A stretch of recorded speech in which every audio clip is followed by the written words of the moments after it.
Grabatzen ari garen unean gaueko 12etatik 51 minutu igaro diren honetan, Elordik eta Zabaletak, Zabala eta Bikuñaren aurka Gasteizko hogeita pilotalekuan jokatu duten binakako txapelketa nagusiko 9. jardunaldiko laugarren norgehiagokaren analisia egingo dugu. Elordi eta Zabaleta ziren favorito eta ez dute hutsik egin 22 eta 12 irabazi ostean. Gogoratuko dugu, Elordik eta Zabaletak joan den astean galdu egin zutela Ezkurdia eta Rezustaren aurka Bilboko Deportibon 22 eta 16, aldiz Altuna eta Aranguren bikote titularrak irabazi egin zieten Peio Etxeberria eta Martijari 22 eta 12ko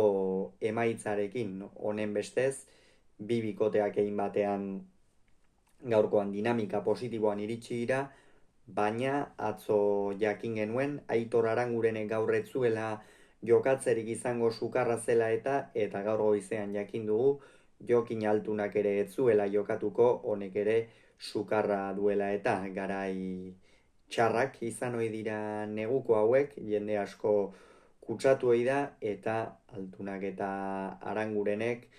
biek batera kutsatzeko zorte txarra izan dute gaurko norgehiagoka honetarako. Kontua kontu, partida asko aldatu da, bai Parioentzat, bai Katedralentzat,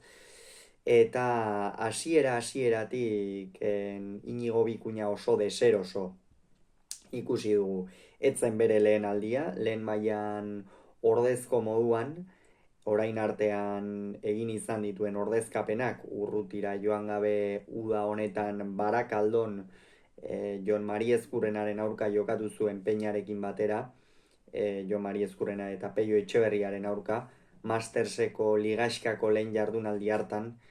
eta orduko hartan oso maila ona eman zuen, baina gaur Gasteizen gainera orain Eigurenekin B-serie mailan ematen ari den mailatik oso urrun ikusi dugu, Elordiren sakeekin ikeragarri sufritu du gero Jose Javier Zabaletaren aurka agintzea eta Zabaletari bizkarra erakustea ez dela bat ere gauza erraza, oso zaila da ia ezinezkoa, baina oso gutxitan lortu du hori ere eta horrela zaila izan ohi da. Seina egon dira, baina gero 12 eta 6 joan dira, Inigo erabat partidatik irten da zegoen, Javi Zabala ere oso abagune gutxirekin aurrean eta erabat kontrolpean zuten partida Elordik eta Zabaletak. Gerora baina egia da momentu batean hurbildu direla, hor Javi Zabalak batez ere gora egin du, joko mailan Zabaletak ere pare bat pilota galdu eta Elordik ere pare bat edo galdu ditu. Eta hor bazirudien etor zitezkeela, baina ez, mehatxu faltsua izan da, berdin jokatzen jarraitu dute Elordik eta Zabaletak modu egokian, batez ere Aitor Elordi gustatu zait gaurkoan, sakearekin eta asmatu du Inigo Bikuñari nola min egin,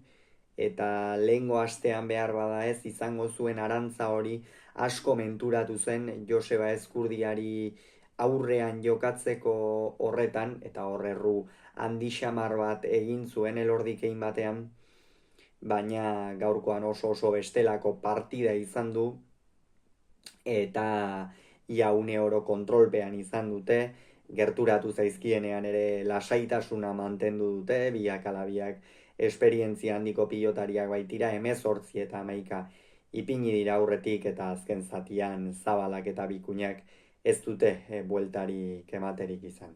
Honen bestez, Elordi eta Zabaleta une honetan 3. postuan geratu dira 6 punturekin, Altuna Aranguren bikote titularra 6. da, playoffetako postuak eurek markatzen dituzte 3 punturekin, eta beraz une oso kritikoan daude Altuna eta Aranguren, eta hurrengo jardunaldiak oso garrantzitsuak izango dira, baita Elordi eta Zabaletarentzat ere lehen bi postuetan sartzeko borroka horretan inolako zalantzari gabe. Hauxe beraz esan beharrekoa, hurrengoan gehiago izango duzue bitartean izan. Agur.